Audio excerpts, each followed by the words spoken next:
eh, Sebaik itu ya, memang itulah kenapa dikatakan Allah Maha Kasih.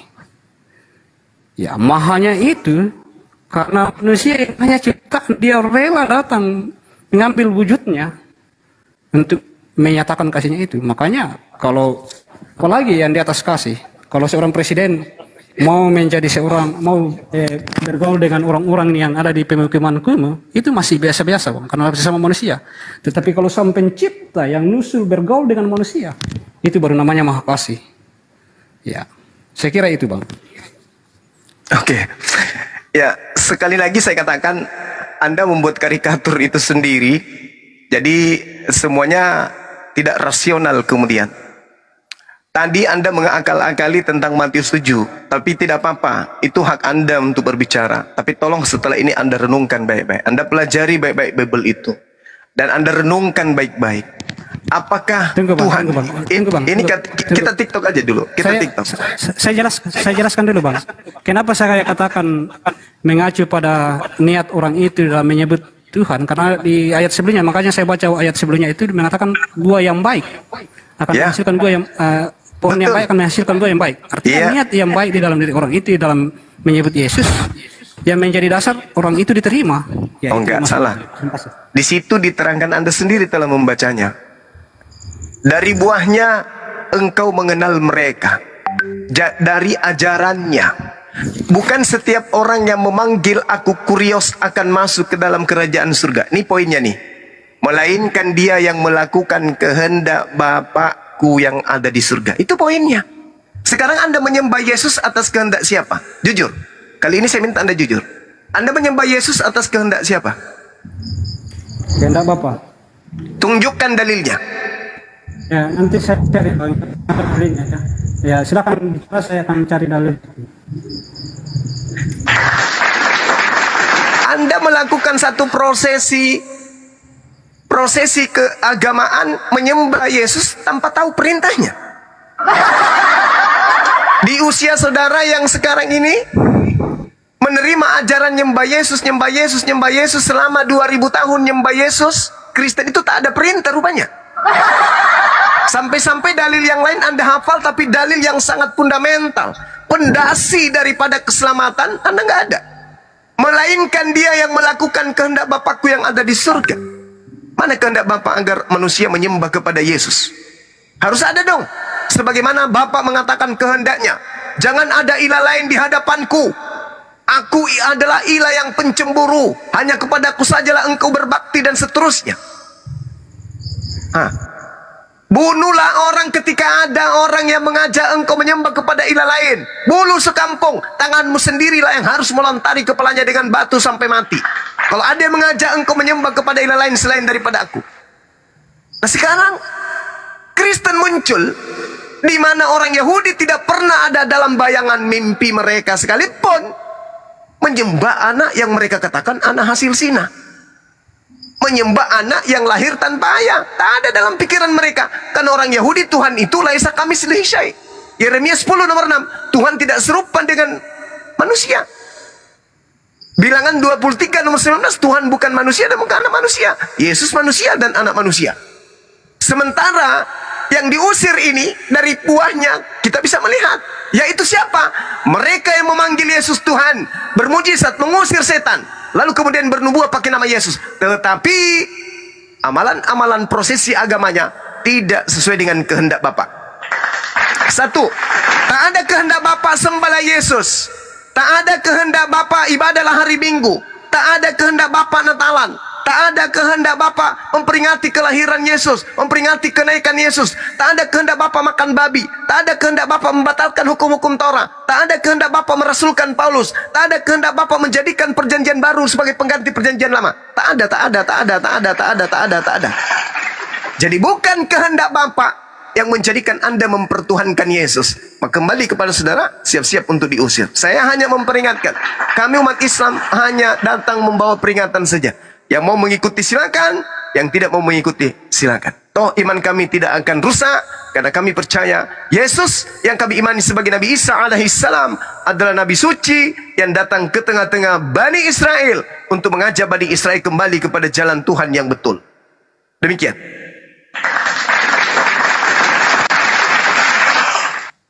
Ya, baik Bang. Saya akan menjawab ya Bang. Silakan. Ya. Kalau di ayat tadi mengatakan yaitu melakukan kehendak Bapa ya. Suaranya Bang, dikit suaranya Bang. Kecil. Ya, kalau dalam Matius 7 tadi, di situ Tuhan Yesus mengatakan yaitu mereka yang melakukan kehendak Bapa. Ya. Artinya melainkan mereka yang melakukan kehendak Bapa ya Bang. Iya. Boleh memanggil Yesus, boleh memanggil Yesus Tuhan, kurios, boleh. Boleh bermujizat pakai namanya, boleh. Bernubuah, boleh. Karena murid-muridnya juga melakukan hal yang sama. Tapi harus berlandaskan kepada kehendak Bapa. Ya, dan apa kehendak Bapa itu yang sesungguhnya? Ya, itu Bang Suma pertanyakan tadi ya Bang. Ya. Jadi apakah kehendak Bapa? Perjanjian Lama. Yohanes 6 ayat 40. Oke, percaya. 40. Silakan. Sebab inilah kehendak Bapakku, yaitu supaya setiap orang yang melihat anak, dalam hal ini Yesus, dan yang percaya kepadanya beroleh hidup yang kekal. Ya, saya kira itu kehendak Bapa. Jadi satu saja kehendak Bapa. Karena kenapa begini Bang? Kenapa ketika kita percaya Yesus? Karena seluruh hukum Taurat itu sudah dilaksanakan di dalam dirinya. Ketika kita percaya, kenapa kehendak Bapa itu percaya kepada anak, yang dalam hal ini adalah Yesus itu sendiri? Karena ketika kita percaya kepada Yesus adalah Tuhan dan yang menentukan keselamatan, maka itu kita telah melaksanakan seluruh hukum Taurat. Sebab hukum Taurat itu diberikan kepada bangsa Israel, itu hanya untuk menguji ketaatan saja. Jadi benda-benda, binatang, dan beberapa hal yang dipakai di dalam hukum Taurat itu tidak menentukan posisi di hadapan Allah. Dan itu ketika kita imani bahwa itu yang menentukan, maka itu adalah berhalal di hadapannya Bang. Itulah sebabnya sehingga Allah harus nasul jadi manusia, supaya manusia, ya kita sekarang masuk ini dalam tujuan Allah harus datang ya. Supaya ketika manusia melihat Allah yang nyata, dapat mengarahkan pengandalannya dan penyembahannya kepada arah yang benar. Jadi bukan lagi pikirannya kepada benda-benda seperti binatang yang dipersembahkan untuk menghapus dosa dalam sepanjang perjanjian lama yang membahas tentang hukum Taurat. Karena itu ketika Allah menurunkan hukum itu, manusia melakukan bukan karena ketaatan kepada perintah Allah, tetapi manusia melakukan pikirannya mengacu pada benda-benda yang dipakai, dan itu sangat menghina Allah. Karena menganggap bahwa ya binatang itu memiliki posisi menentukan posisi manusia di hadapan Allah. Yang sejatinya harusnya Allah yang Maha Kuasa yang menentukan posisi manusia di hadapannya. Ya, mungkin selalu saya pakai peristiwa alam sekitar ketika kita masuk di dalam kantor bupati Bang, atau kantor presiden. Apakah seorang bisa masuk kalau presiden mengatakan tidak boleh masuk? Bagaimanapun dia, sebaik apapun, kalau presiden mengatakan tidak boleh masuk, tidak boleh masuk. Ini harus kedaulatannya presiden itu. Kerjaan Allah pun seperti itu. Nah, ini yang diinginkan oleh Allah, sehingga ketika Yesus datang nusul manusia dan manusia mengandalkan bahwa Yesus yang menentukan keselamatan itu, berarti dia mempercayai bahwa Allah sendirilah yang menentukan keselamatan itu, bukan dirinya, bukan benda-benda atau apapun. Begitu juga dalam hal kekudusan dan kelayakan dia di hadapannya, harus otoritas Allah, harus kedaulatan Allah dan tanpa intervensi. Karena apa yang dimiliki manusia, apa yang mampu dilakukan oleh manusia, apa yang ada pada manusia itu adalah ciptanya, dan itu tidak memiliki peranan apa-apa. Apakah Allah tidak sanggup dengan kedaulatannya mengatakan engkau selamat? Haruskah mesti ada intervensi manusia? Inilah yang diinginkan Allah, sehingga dia harus nyusul. Karena salah satu kesulitan manusia Bang semua adalah sulit percaya pada sesuatu yang tidak dilihat. Allah adalah roh yang tidak dapat dilihat. Nah, manusia cenderung mengandalkan benda-benda di sekitar, mengandalkan hal-hal yang ada di sekitarnya, termasuk dirinya sendiri, karena tidak melihat Allah secara langsung. Nah, ketika Yesus datang secara langsung dan manusia menyembah kepada dia dan mengarahkan andalannya sepenuhnya kepada dia dalam segala hal, bahwa dia yang menentukan, dialah penentu, itu berarti bahwa dia percaya Allah yang sesungguhnya. Itulah sebabnya itu salah satu alasan. Tapi masih ada lagi alasan-alasan lain ketika kita mau masuk dalam tujuan kenapa harus Allah nusul. Ya, coba Anda tunjukkan datanya di mana Theos. Coba, Yohanes di 3, mana Yohanes 3. Theos nuzul menjadi manusia itu di mana, Bang? Ya, Yohanes 1 ayat 1 sampai 3, Bang. Itu perkataan siapa? Ya, itu kesaksian orang. Ya, sekira begini, Bang.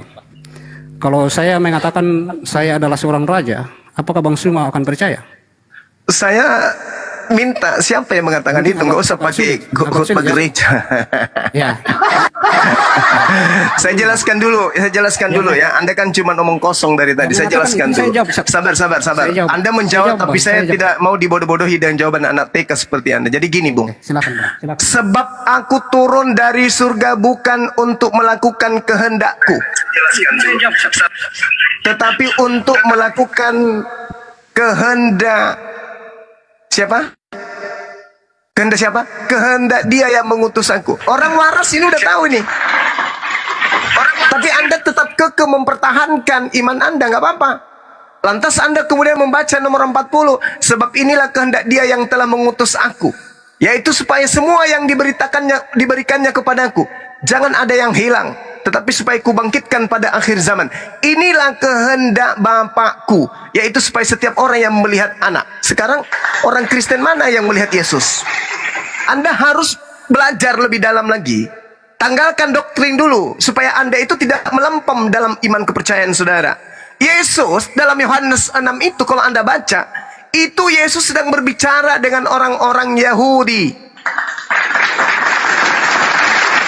Jadi Yesus ketika mengatakan barang siapa yang melihat aku, itu Yesus sedang berbicara kepada orang yang sesaman dengan dirinya, bukan dengan orang Kristen. Maksudnya, siapa yang bertemu, siapa yang sesama dengan aku sekarang, bertemu langsung dengan aku sekarang, dan percaya kemudian dengan apa yang kukatakan, maka dia akan memperoleh hidup yang kekal. Yesus berbicara kepada orang yang ada di depannya. Barang siapa yang melihat anak, melihat aku, dan yang percaya kepada aku, peroleh hidup yang kekal.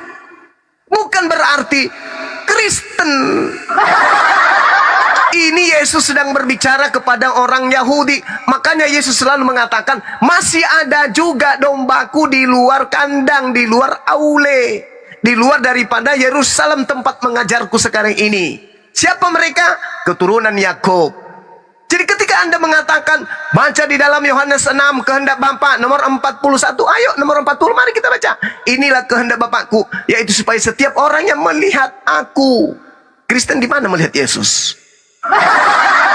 Kalian tidak masuk. Kalian tidak masuk dalam kategori ini. Kristen tidak masuk dalam kategori ini. Kalau pakai akal. Kalau akal-akalan ya sah saja.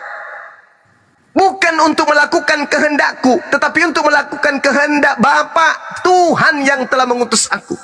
Jadi Yesus itu pesuruh, bukan Tuhan.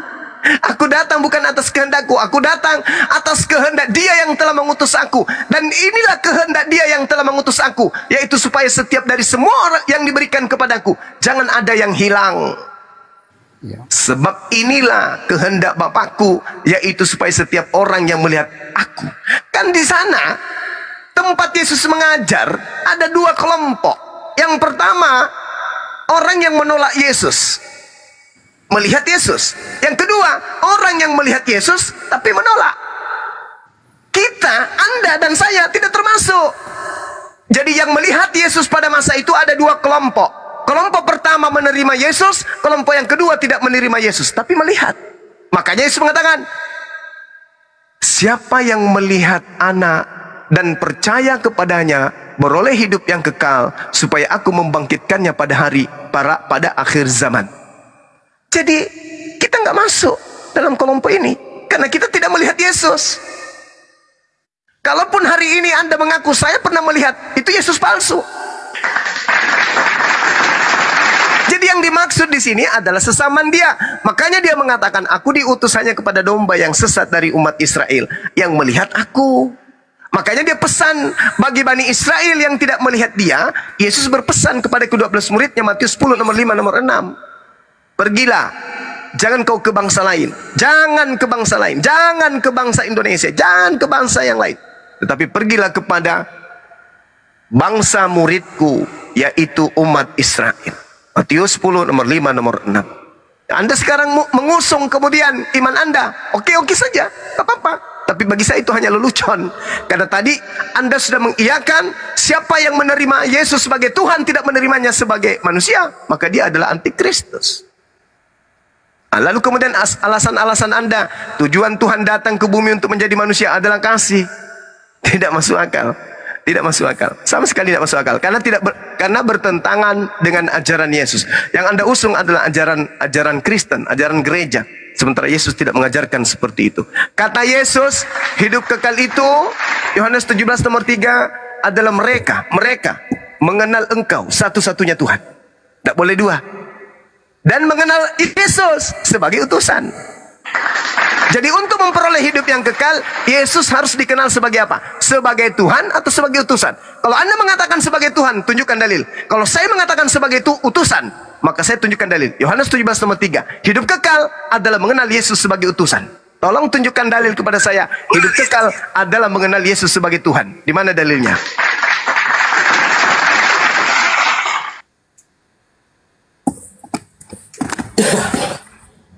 Ya, saya tangkap ya Bang. Silakan. Ya, jadi sekali lagi bahwa saya tidak akan. Ada yang noise ya? Lagi dicas ya Bang? Oh iya, sorry. Ya karena mau lobet ini Bang. Saya kasih cepat. Noise Bang ciptaan Yesus noise kayaknya. Iya. Masih noise ya? Enggak lagi. Masih noise. Oke. Udah. Jadi begini Bang.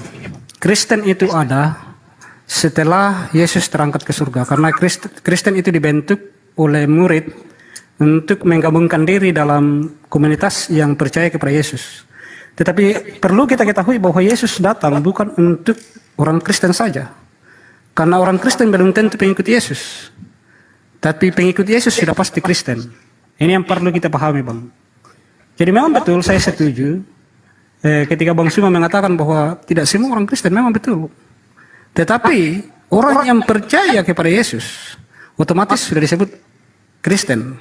Ya walaupun dia agama lain, dia menganut agama lain, tapi tetap dia akan disebut Kristen karena Kristen itu adalah orang-orang yang percaya kepada Yesus sebagai Tuhan dan penentu keselamatan.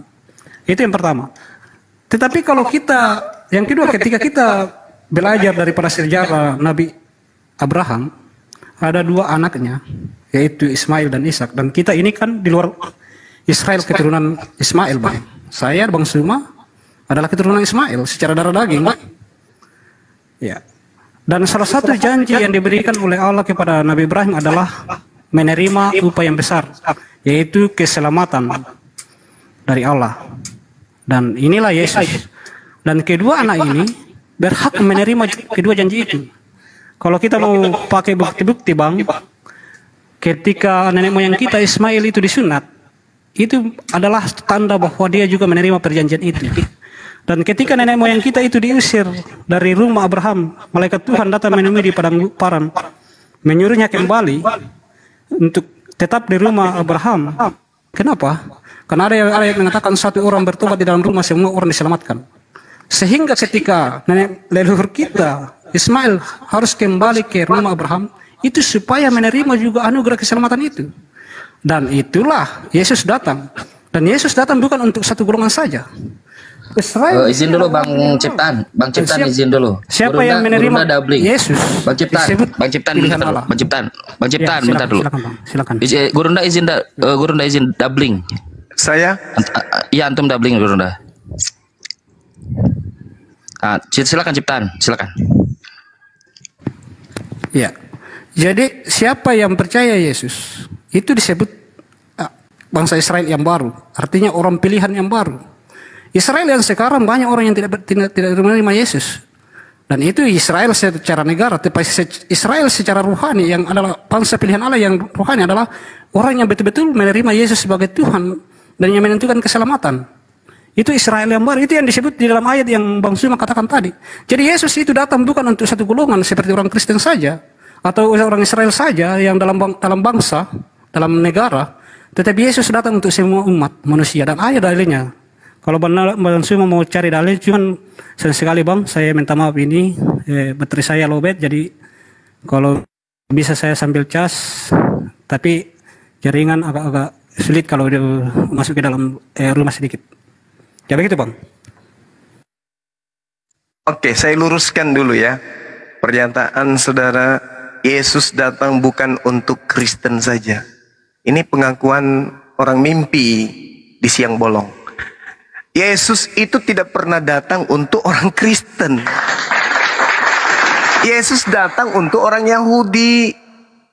Kristen itu kelompok baru di Turki, di Antioquia.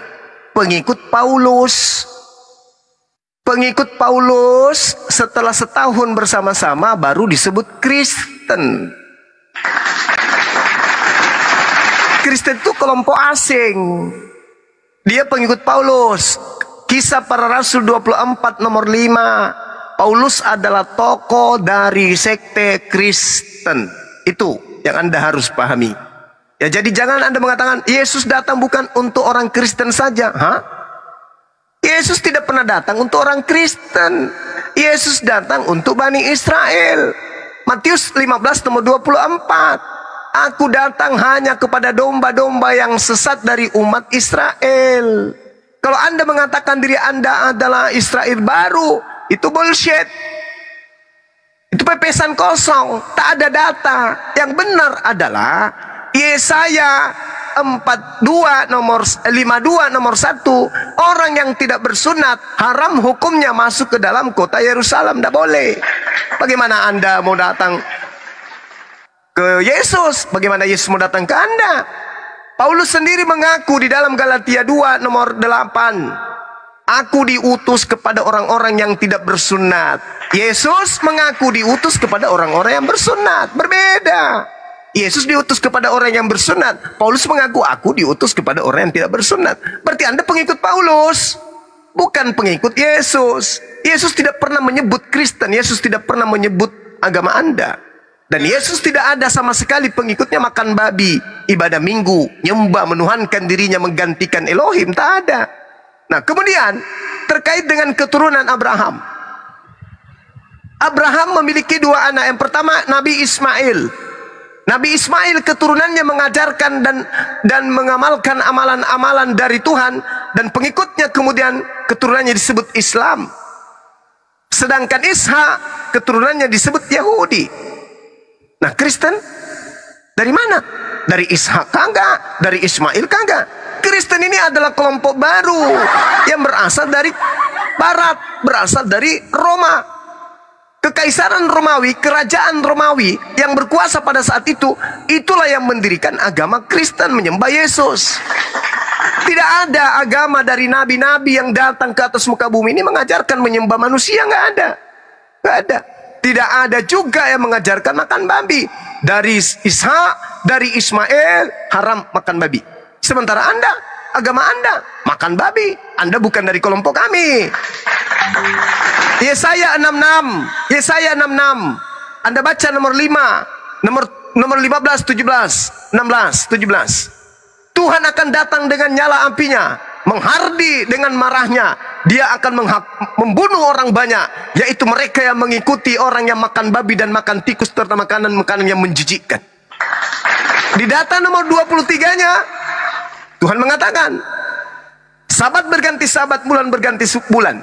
Seluruh manusia akan datang kepadaku, sujud, beribadah, menyembah kepadaku. Jadi dua di situ dinubuatkan, Islam dan Kristen. Kristennya dibakar dengan api, Islamnya datang sujud menyembah kepada Tuhan. Kalian tidak sujud, berarti yang sujud kami. Kalian makan babi, berarti yang dibakar kalian. Itu nubuat. Jadi kita tidak bisa kemudian berbicara kalau tanpa dalil. Percuma kita ngomong panjang lebar kalau cuma berasumsi. Kita harus ada dalil yang mendukung. Jadi Islam berasal dari keturunan Nabi Ismail, Yahudi berasal dari keturunan Isa. Kristen ini berasal dari keturunan siapa? Jadi saudara Yesus itu dikatakan di dalam Ibrani 5 nomor 7, dia adalah seorang yang soleh. Dia seorang soleh, bukan seorang Kristiani. Ya, jadi kalian itu beda. Kelompok Kristen itu berbeda. Kristen itu buatan Paulus. Yesus itu orang soleh. Kalian bukan orang soleh. Ibrani 5 nomor 7, dalam kemanusiaannya Yesus mempersembahkan doa yang sungguh-sungguh kepada Tuhan yang mampu menyelamatkannya dari maut. Dan atas kesolehannya doanya dikabulkan. Yesus soleh. Kalian kufur, beda. Kalian Kristen, Yesus soleh, kami soleh. Berarti keturunan Ishak dan keturunan Ismail itu sama-sama menyembah kepada hakikat yang satu. Sedangkan kalian menyembah kepada manusia, cucunya Daud, ponaannya Maria yang Anda sembah, ponaannya Elizabeth, sepupu sekalinya Yahya yang Anda sembah, Yohanes, ya, saudara-saudaranya Yakobus, Yudas yang Anda sembah. Itu yang bahaya. Cucunya Daud yang Anda sembah, anaknya Maria, anak manusia yang Anda sembah. Sedangkan kami, Bani Ismail, Bani Isa, menyembah kepada pencipta langit dan bumi, bukan menyembah ciptaan, yaitu Yesus. Demikian.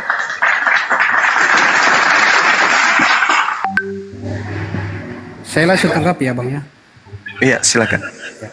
Ya, Paulus itu kami ikuti karena Paulus itu pergi ke berbagai daerah untuk mengajar, dan inti ajarannya itu adalah memperkenalkan Yesus kepada seluruh makhluk. Ini untuk menggenapi janji Allah kepada Nabi Abraham bahwa melalui engkaulah, melalui keturunanmu lah, semua kaum di muka bumi akan mendapat berkat. Ya, itu pertama. Jadi Paulus itu bukan kami sembah, bukan pribadi yang kami sembah, tetapi ajaran yang terkandung di dalam ajaran yang disampaikan oleh Paulus itu tentang Yesus. Sehingga kami mengikuti dia, bukan kami mengikuti pribadinya, tetapi ajaran yang disampaikan bahwa Yesus adalah Tuhan dan Juru Selamat dunia. Yang sekaitan dengan Yesus tidak membawa agama Kristen, memang betul. Karena Yesus tidak datang membawa agama. Kenapa tidak membawa agama? Karena manusia akan menyembah agama daripada dia sendiri. Tapi Yesus datang membawa dirinya, memperkenalkan dirinya bahwa dia adalah Allah. Dia adalah perwakilan daripada Allah, agar manusia menyembah kepada arah yang benar. Jadi ketika dia bawa datang agama, itu potensi manusia adalah justru mengandalkan agama menentukan posisi di hadapan Allah daripada Yesus sendiri. Dan itu dianggap oleh Allah sebagai berhala juga Bang. Itulah sebabnya bahwa Yesus tidak datang membawa agama. Dan dari agama apapun kita, ketika kita percaya Yesus, kita selamat. Sebagaimana ada dalam kesaksian Yohanes 6 ayat 40 tadi. Bahwa siapa yang melihat anak, bukan berarti melihat zaman sekarang kan kita sudah tidak mungkin melihat, tetapi maksudnya di sini percaya secara mata iman, melihat secara mata iman bahwa Yesus itu adalah Allah dan Juru Selamat yang menentukan keselamatan manusia. Sekaitan dengan masalah sunat tadi, itu berlaku di masa hukum Taurat Bang. Jadi sekali lagi hukum Taurat itu diberikan kepada manusia di masa-masa sebelum Yesus datang sebagai sementara saja, pengganti sementara. Karena itu tidak punya kemampuan apa-apa dalam menentukan posisi manusia di depan Allah selain Allah sendiri. Nah, kemudian ketika Yesus datang, seluruh hukum Taurat itu sunat, masalah babi itu yang sudah diatur di dalam hukum Taurat itu dialihkan ke dalam dirinya. Karena Yesus sendiri yang memerintahkan itu, sehingga ketika dia datang dan diarahkan kepercayaan itu, sekali lagi saya katakan tujuan hukum Taurat diberikan adalah untuk menguji ketaatan manusia. Manusia jatuh ke dalam dosa pertama oleh Adam adalah karena tidak taat pada perintah Allah. Dan Allah menurunkan hukum Taurat untuk menguji ketaatan. Bukan ketika melakukan sunat, bukan ketika tidak makan babi, itu yang menentukan. Tetapi ketika melakukan itu dianggap manusia itu percaya Allah sehingga taat pada perintahnya. Nah, tetapi banyak orang Israel pada zaman itu yang justru pikirannya mengarah kepada babi. Pikirannya mengarah kepada praktek sunatnya. Dan itu dianggap oleh Allah sebagai berhala. Dan itu ya suatu hal yang sangat mendukacitakan Allah. Karena Allah seolah-olah dianggap tidak maha kuasa dalam menentukan posisi manusia. Nah, sehingga datanglah Yesus menggenapi semua itu, mengalihkan seluruh hukum Taurat itu ke dalam dirinya, sehingga semua orang yang percaya kepadanya dianggap sudah melakukan hukum Taurat. Sehingga orang-orang yang percaya kepadanya sekarang sudah bisa makan babi. Bahkan kalau memang dia mau tidak perlu disunat, tapi bukan berarti bahwa ini tidak boleh. Tapi ketika orang Kristen itu disunat, saya katakan orang percaya kepada Yesus ya, karena tidak semua orang Kristen itu percaya Yesus. Tapi orang percaya Yesus itu melakukan sunat hanya sekedar mungkin karena supaya bersih dalam hal badani, dalam hal duniawi ya, bersih secara kotoran. Tapi untuk menentukan kekudusan atau tidak itu sudah tidak ada faedahnya lagi, karena yang menentukan itu punya hak itu adalah Allah sendiri dalam Yesus Bang. Ya begitu Bang semua. Terima kasih. Iya, kalau saya melihat uraian saudara ini, sebaiknya Kristen melantik Anda menjadi Tuhan. Karena Anda lebih hebat berfirman daripada Tuhan itu sendiri. Jangan, nanti Ya, karena Anda menyatakan, kitab suci, Bang. coba Anda tunjukkan dalil-dalil yang Anda sebutkan tadi. Tidak ada satupun dalil. Anda hanya berasumsi gereja. Makanya saya katakan, semua yang Anda katakan itu membantah semua firman Tuhan yang ada dalam kitabnya orang Yahudi. Coba, sekarang saya urai ya. Dalilnya satu saja, Bang. Yohanes 3 ayat 16. Yohanes 3 ayat 16. Ya, itu dalilnya, Bang. Oke, harus percaya kepada Yesus kan? Ya, ya. Nah, itu dia. Harus percaya kepada Yesus. Bukan percaya kepada asumsi-asumsi Anda. Maka ucapan-ucapan Yesus lah yang harus menjadi patokan. Bukan ucapan Anda yang mendoktrin. Sekarang Anda lihat coba. Kejadian 12 nomor 3 ketika Anda mengatakan dari keturunannya Paulus. Dari keturunan Paulus lah kemudian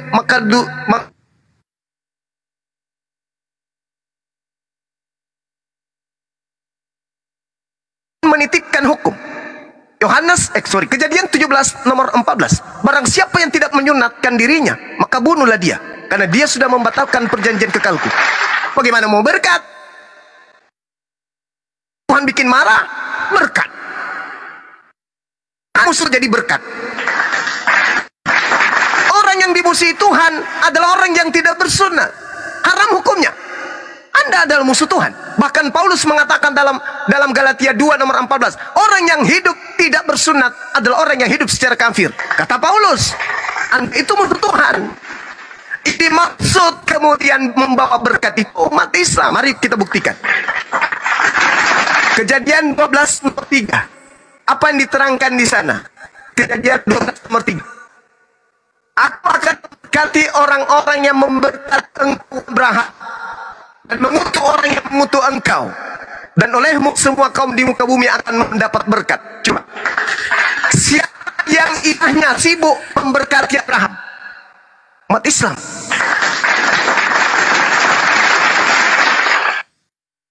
C. Suara saya nggak kedengaran ya? Jaringannya, Gurunda, jaringannya merah. Oke, Nah, sorry. udah baik Sorry. sekarang. Saya ulang ya. Saya ulang. Ya, ulang ya. Di dalam Kejadian 12 nomor 3, aku akan memberkati orang-orang yang memberkati engkau Abraham, dan mengutuk orang yang mengutuk engkau Abraham, dan olehmu semua kaum di bumi akan mendapat berkat. Olehmu. Nah, sekarang orang yang sibuk melakukan pemberkatan kepada Abraham itu hanya umat Islam. Setiap mereka sholat pasti melakukan pemberkatan kepada Abraham. Kami memberkati Abraham. Maka ajarannya kemudian kurban hewan digantikan dengan anaknya. Anaknya yang tadinya diminta untuk dipersembahkan diganti oleh hewan. Kami ikuti itu. Sunnah kami ikuti. Satu Tuhan kami ikuti. Sedangkan Anda, Tuhannya Abraham Anda ganti menjadi Yesus. Korbannya Abraham Anda ganti menjadi Yesus. Tauhidnya Abraham kemudian sunnatnya Anda ganti kemudian dengan sunnat hati. Tidak ada ajaran Nabi Abraham yang Anda lakukan. Semua adalah pengutukan terhadap Abraham. Bahkan Anda dalam konsep keyakinan Anda mengatakan Abraham itu melakukan persinahan dengan Hagar, dengan seorang budak. Ismail adalah budak, anak yang tidak sah, sehingga yang menjadi anak tunggal bukan dia. Yang menjadi anak tunggal adalah Ishak.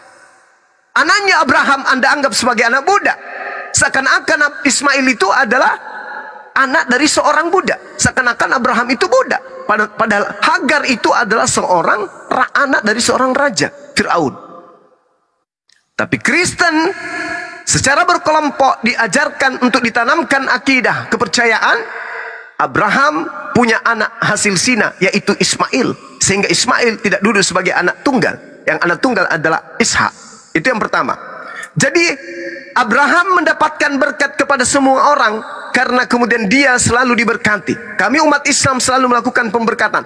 Kemana umat Islam memijakkan kaki di atas muka bumi ini, kesitulah mereka melakukan pemberkatan kepada Abraham. Kemudian Anda mengatakan Yesus tidak membawa agama. Kenapa Anda mengatakan Yesus tidak membawa agama? Karena Anda sadar agama Kristen itu bukan buatan Yesus. Yesus mengatakan di dalam Matius 5 nomor 20, jika hidup keagamaanmu tidak lebih baik dari ahli Taurat, engkau tidak bisa masuk surga. Berarti syarat untuk masuk surga harus beragama. Syarat kedua, agama itu harus lebih baik dari ahli Taurat. Matius 5 nomor 20, jika hidup keagamaanmu tidak lebih baik dari ahli Taurat, engkau tidak bisa masuk surga. Berarti untuk masuk surga, syarat pertama harus beragama. Syarat kedua, agamanya harus lebih baik daripada agama ahli Taurat. Kristen bisa masuk nggak? Enggak. Kenapa? Yesus tidak mengajarkan agama Kristen. Yesus tidak mengajarkan agama Kristen. Kristen itu bukan agama. Berarti Kristen gugur, tidak bisa jadi kandidat. Baru daftar, dilihat oleh panitia. Sorry, minggir. Anda nggak termasuk, karena Anda bukan agama. Anda partai organisasi mungkin. Atau hanya komunitas partai atau apa, saya nggak ngerti. Nah, itu yang perlu Anda pahami. Jadi ketika Anda mengatakan Kristen bukan agama, Yesus tidak bawa agama, itu karena Anda menyadari agama Anda nyembah manusia, ibadah minggu, makan babi dan bla bla bla bla. Itu tidak pernah Yesus ajarkan. Makanya Anda malu mengatakan Yesus mengajarkan Kristen. Itu intinya. Matius 5 nomor 20 menjawab bahwa Kristen tidak bisa masuk surga. Karena Kristen bukan agama dan Kristen tidak lebih baik daripada ahli Taurat. Demikian. Bang Ciptaan, saran saya kasih dalil 1 atau 2 supaya hujahnya itu ada dasar gitu. Silakan. Ya, dalam hal apa ini Bang untuk dikasih dalil? Iya, maksudnya setiap klaim itu abang harus ada dalil data di belakangnya, walaupun 1 atau 2 gitu. Ya, saya kira saya sudah sebutkan tadi ya Bang. Dalil yang diminta Bang Suma itu Yohanes 3 ayat 16, Yohanes 6 ayat 14 ya. Akulah jalan kebenaran dan hidup, tidak ada seorang pun yang dapat datang kepada Bapa kalau tidak melalui aku. Nah, sekarang saya mau menanggapi tentang pernyataan Bang Suma mengenai masalah keturunan Abraham, yaitu Ismail dan Ishak. Saya kira mungkin Anda perlu renungkan Bang, ketika mau mengelompokkan keturunan Ismail itu berdasarkan agama. Karena faktanya bahwa Anda dan saya adalah bangsa Indonesia. Dan bangsa Indonesia itu satu bapa leluhur yang kemudian beranak dan menyebar ke berbagai pulau, dan Bang Suma saya tidak tahu asalnya dari mana, saya dari mana. Nah, itu saya kira ini harus kita kaji dari situ Bang, untuk mengelompokkan keturunan ini. Dan keturunan Israel yang ada di Palestina sekarang, di Yerusalem, itu adalah keturunan Ishak. Kita yang di luar Israel ini adalah keturunan Ismail. Dan ada yang keturunan Ismail ini, ada yang Kristen, ada yang Islam, ada yang Hindu, ada yang Buddha. Jadi kita tidak bisa mengelompokkan keturunan secara darah daging, keturunan Ismail dan Ishak ini ke dalam agama, karena tidak ada sinkronnya. Ya. Atau nenek moyang Bang Suma dengan nenek moyang saya yang notabene satu negara sebagai Indonesia dan satu bahasa kita ini berbeda. Saya kira kita perlu kaji secara mendalam ini. Jadi kalau Bang Suma mau mengkelompokkan keturunan ini berdasarkan agama, saya kira itu adalah pandangan keliru. Saya tidak tahu Bang Suma dapat referensi ini dari mana. Tetapi faktanya secara di lapangan dan kita ketahui, kalau Bang Suma berasal dari mana Bang? Halo Bang? Ya, izinkan saya dulu ya menjelaskan kepada saudara, baru saya jawab saya keturunan dari mana. Nabi Ibrahim alaihissalam melahirkan Nabi Ismail. Nabi Ismail melahirkan kemudian Kaisar, lalu kemudian melahirkan Uram, melahirkan Uddah, melahirkan Misi, melahirkan Sumai, Sari, Natis, Miskar, Asya, Ayam, Afnan, kemudian Aisar, kemudian Disan, kemudian Id, kemudian Arawi, kemudian Yalhan, kemudian Yahsan, kemudian Yasribi, kemudian Sumbur, kemudian Hamdan, Ad-Diyah, kemudian Ubaid, kemudian Afkhar, kemudian Maki, Nasi, Jahim, Cabik, Yadaf, Buldas, Hiza, Nasyid, Awam, Kiumal, kemudian Burs, Iwat, Salaman, Humaisah, Adad, Atnan, lalu kemudian Mat, lalu Nisar, lalu Mudar, lalu Ilyas, lalu Ghalib, lalu Lu'ai, lalu Ka'ab, lalu Murrah, lalu Kilab, lalu Qusay, lalu Manaf, lalu Hashim, lalu Abdul Muttalib, lalu Abdullah, lalu Nabi Muhammad SAW.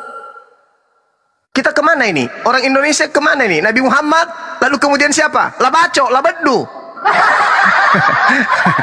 Kita bukan keturunan dari Nabi Ismail. Keturunan Nabi Ismail itu bangsa Arab. Keturunan Ishak itu bangsa Yahudi, bangsa Israel. Orang Indonesia ngaku-ngaku berarti mereka adalah kelompok Habib. Mereka adalah kelompok Sarifah. Kita ini bukan Habib. Jangan ngaku-ngaku lagi, nanti tambah kacau nanti kita ini. Seperti itu, Bung. Jadi agama yang dientaskan dari para nabi, Ismail keturunannya dari Hashim, dari Abdul Muttalib, lalu kemudian Abdullah, kemudian Nabi Muhammad SAW dari keturunan Ismail melahirkan Islam. Kemudian Ishak, Yakub, Daud, Salomo, Yusuf, Yesus melahirkan keturunan, kemudian itu mengajarkan Yahudi. Nah, Kristen dari mana? Itu loh pertanyaan saya. Silakan. Indonesia, Indonesia. Nah, sambil cas ini, Indonesia.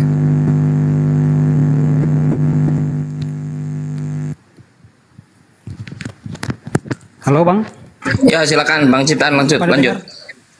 Ya. Pakai data Ya, silakan. jadi saya menanggapi apa yang Bang Suma tadi katakan bahwa keturunan Islam. Ya, itu kalau kita mengacu pada satu garis keturunan, Bang. Tetapi ingat bahwa keturunan itu juga memiliki anak yang lain dan tersebar di mana-mana, dan ada kemungkinan karena kita ini di luar daripada keturunan Israel, ada kemungkinan garis keturunan yang lain kita kalau bukan dari, berarti kita bangsa lain ya, dari bangsa lain yang ada di Indonesia ini. Tapi ingat bahwa kita ini menganut juga agama Islam, agama Kristen, agama Hindu, Buddha, dan itu kita tidak tahu dari garis keturunan mana. Karena yang Bang Suma tadi katakan satu garis keturunan sampai kepada Muhammad. Tetapi garis keturunan yang lain, misalnya satu tarik keturunan pasti ada anak. Dan itu akan beranak dan berkembang menjadi cabang-cabang lain. Dan mungkin ketika kita tidak masuk dalam garis keturunan Israel, maka kita dari keturunan Ismail, dari cabang-cabang yang lain di luar daripada Muhammad yang mendirikan Islam. Tetapi kemudian kita menyebar dan membentuk golongan berdasarkan agama, yaitu perjalanan masing-masing. Tapi kita tidak bisa menkumpulkan keturunan ini berdasarkan pada agama. Karena tentu Bang Suma dengan saya satu bapak leluhur. Tetapi Bang Suma dengan saya berbeda keyakinan. Nah, itulah sebabnya saya katakan tadi bahwa kita sama-sama keturunan Ismail, pasti dari garis keturunan lain, bukan satu garis keturunan dengan Muhammad. Ya, itu yang perlu dipahami, Bang. Dan saya kira kita sepakat dengan itu. Yang kedua, sekaitan dengan Yesus datang, memang bukan membawa agama. Misinya Yesus datang bukan membawa agama, tetapi mengajar, menyelamatkan, menebus, mengajarkan kasih, mengajarkan pengampunan, menebus manusia, mengganti manusia menerima murka Allah. Karena kalau manusia menerima murka Allah tidak akan sanggup. Karena pencipta, murka kepada ciptaan itu tidak ada ciptaan yang mampu menerima murka daripada pencipta. Hanya Allah yang mampu menerima murka dari Allah. Sehingga kita harus diganti, Bang. Ketika kita melanggar apa yang diperintahkan di Taman Eden, jangan makan buah kuldi, tetapi Nabi Adam justru melanggar perintah itu, pasti Allah marah. Dan apa yang sudah dikatakan Allah itu harus terjadi. Manusia harus mati. Dan mati itu harus ditandai dengan penumpahan darah. Tetapi darah binatang tidak memiliki arti di hadapan Allah. Hanya manusia. Dan yang harus menerima hukuman itu adalah keturunan Adam. Karena Adam yang melakukan kesalahan itu. Jadi harus ditanggung oleh keturunannya, yaitu manusia, bukan oleh binatang. Itu sebabnya sehingga dia harus menjadi manusia, itu salah satu juga alasannya. Ya begitu, Bang. Iya. Ya, lagi-lagi saya katakan Anda harusnya bikin sekte baru, Bang. Bikin ajaran baru. Karena Tuhannya Yesus mengatakan di dalam Yeremia 1 nomor 2, katakanlah kepada orang Yahudi, Bani Israel, ketika mereka hendak mempersembahkan kurban kepada Tuhan sebagai penebus salah, agar mereka mempersembahkan hewan ternak berupa domba, kambing, lembu, dan juga sapi. Anda mengatakan beda, korban dosa harus manusia, bahkan Tuhan. Itu ilmu dari mana Anda dapatkan? Anda susun, Anda bikin sekte baru. Kemudian Yesus di dalam Matius 8 nomor 4, perlihatkanlah dirimu kepada imam dan persembahkanlah persembahan kurban seperti yang diperintahkan Nabi Musa kepadamu. Yesus memerintahkan mempersembahkan kurban hewan. Nah, dari mana Anda mendapatkan bahwa korban penebus dosa itu adalah darah manusia? Bahkan Tuhan yang harus datang jadi manusia, mati, dibunuh manusia. Itu ilmu dari mana? Sedangkan kejadian kronologis penyaliban Yesus itu terjadi hanya karena faktor sosial politik. Tak ada hubungannya dengan agama. Tak ada hubungannya dengan agama. Kalau Anda mengatakan Yesus tidak mengajarkan agama, Anda bohong. Tadi di awal saya sudah mengatakan bahwa Matius 5 nomor 20, Yesus mengatakan kepada murid-muridnya, jika hidup keagamaan kalian, wahai murid-muridku, tidak lebih baik dari ahli Taurat, kamu tidak akan masuk ke dalam kerajaan surga. Berarti murid-murid Yesus harus punya agama. Masakan Yesus tidak mau memasukkan muridnya ke dalam surga? Syarat masuk surga, kalian harus lebih baik dari ahli Taurat. Ajaran agamamu, minlah yang kau anut, harus lebih baik daripada ahli Taurat. Berarti Yesus mengajarkan agama. Kalau tidak mengajarkan agama, berarti tidak mengajarkan agar muridnya masuk ke surga dong.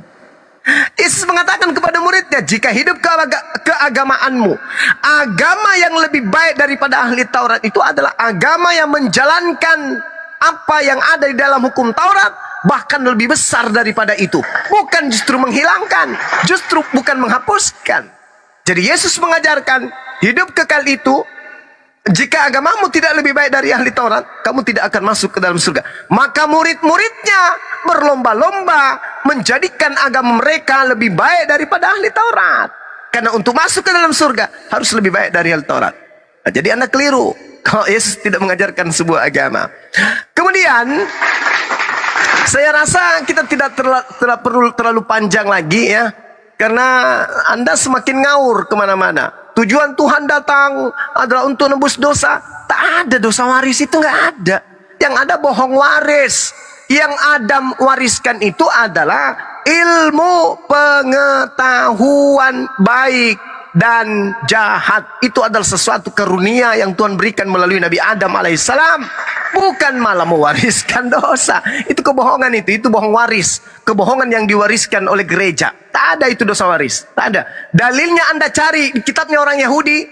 Sampai 2 hari sebelum kiamat Anda tidak akan pernah menemukan dalil itu. Nggak ada. Ya, jadi Anda baiknya membuat sekte baru. Karena Anda aneh saya rasa. Karena Anda mengajarkan sesuatu yang sifatnya hanya doktrin, dogma yang memang cocok untuk sekte. Bukan cocok untuk orang-orang yang berakal. Mohon maaf bang, saya harus jujur karena kita disimak oleh banyak orang ini. Bukan hanya kita berdua. Maka segala sesuatu yang benar harus saya katakan benar. Sesuatu yang salah harus saya katakan salah. Saya kira begitu. Kita mungkin tidak perlu berpanjang lagi. Kalau ada teman-teman yang lain mau melanjutkan silakan. Atau ada Kristen yang lain silakan. Makasih. Begitu dulu ya, Bang. Saya tanggapi dulu Bang supaya adil ya. Ini Pak Ciptaan, kira-kira akan ada data nggak yang disampaikan atau hanya klaim-klaim saja gitu? Ya ini data dari tadi gitu. Kitab suci. Nggak ada data dari tadi. Oke gini.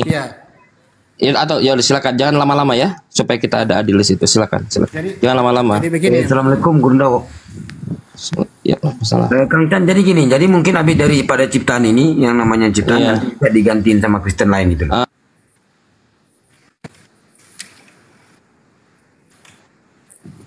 Saya kira kan kita sudah sebutkan tadi ayat-ayatnya, walaupun tidak spesifik saya sebutkan di mana.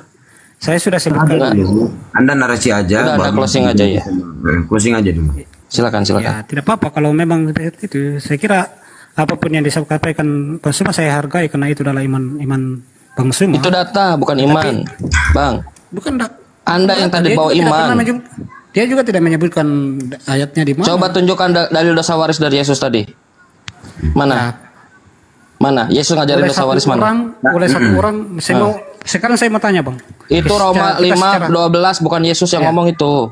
Itu Paulus. Ya, oleh satu orang dosa sebenarnya manusia berdosa. Tapi siapa yang ngajarin itu? Saya tanya siapa yang ngajarin itu? Ya, Paulus kan itu mengajarkan. Yang diminta dia mana Yesus mengajarkan dosa waris? Ada nggak dalilnya? Ini, Bang. Kita lihat sebentar. Kenapa Anda tidak datanya Yesus mengajarkan dosa waris? Saya mau tanya saja. Kenapa Anda bukan mau tanya, Anda nih minta data. Apakah Ada itu tidak diwariskan dari Nabi Adam atau? Sudah ya. Jawab saja pertanyaan ini. Jawab dulu pertanyaan ini. Diminta aja. Iya, diminta aja dulu. Kalau boleh Anda tolong. Kalau Anda tahu kan. Saya bertanya dulu boleh ya? Sama Bang Suma saya bertanya dulu. Sudahlah dulu. Boleh.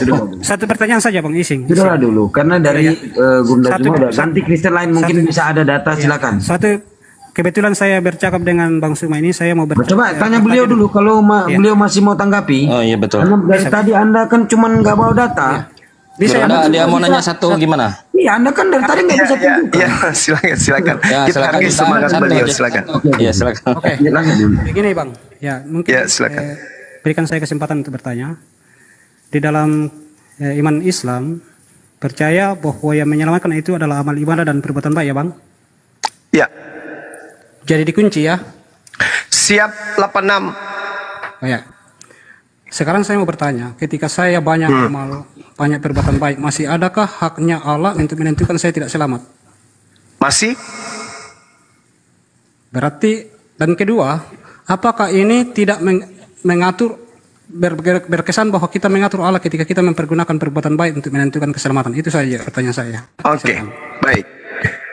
Anda cari di dalam Wahyu 22, Yohanes 5 nomor 29, manusia diselamatkan berdasarkan perbuatan masing-masing. Kenapa saya mengatakan perbuatan yang menentukan? Itu sama dengan Tuhan yang menentukan. Kenapa? Karena Allah tidak mungkin memasukkan umat manusia karena atas perbuatan baiknya. Sejak kita lahir sampai kita meninggal dunia, yang kita lakukan setiap saatnya hanya kebaikan saja tanpa melakukan dosa. Itu tidak bisa kemudian membayar sehelai bulu yang Tuhan ciptakan kepada kita. Gak bisa. Jadi kebaikan ini tidak menjadi cerminan bahwa itu adalah menjadi timbangan keselamatan. Bukan itu. Tapi yang menjadi aturan adalah Tuhan. Tuhan yang memberikan indikasi keselamatan itu ketika taat kepada perintah-perintahnya dan menjauhi kepada larangannya. Itu dalilnya. Al-Quran mengatakan apa? Yauma yajma'ukum liyaumil jam'i, dzalika yaumut taqabun, wa may yu'min billahi wa ya'mal shalihan yukaffir anhu sayyi'ati wa yudkhilhu jannah tajri min tahtiha al-anhar khalidina fiha abada. Apa kata Allah? Pada hari di mana manusia dikumpulkan pada hari kiamat, itulah hari di mana dosa-dosa akan diungkapkan. Kata Allah, barang siapa yang beriman kepada Allah dan mengerjakan kebaikan, maka niscaya Allah akan menghapus dosa-dosanya dan memasukkan ke dalam surga. Mereka kekal di dalamnya selama-lamanya. Itulah kemenangan yang agung. Zalikal fawzul azim. Jadi siapa yang beramal saleh, beriman kepada Allah, beramal saleh, masuk surga. Beramal saleh itu apa? Berbuat kebaikan-kebaikan yang berlandaskan kepada perintah. Nah, tadi Anda bertanya di awal, apakah ketika saya melakukan kebaikan-kebaikan saya tidak bisa kemudian masuk surga? Tidak bisa, karena Anda kufur. Bagaimanapun Anda melakukan kebaikan, kalau Anda kufur, menyembah kepada manusia, tidak akan ada keselamatan. Oke lah, Bang Suma. Iya, silakan. Kalau begini, kalau Bang Suma sudah banyak amal, sudah banyak berbuat baik, apakah Bang Suma masih apakah Allah masih punya hak untuk mengatakan Bang Suma tidak selamat? Itu maksud saya. Terima kasih Bang Suma, sangat senang bisa berdiskusi dengan Bang Suma, bisa tukar pikiran tentang kebenaran, dan mari kita minta hikmat dari Allah supaya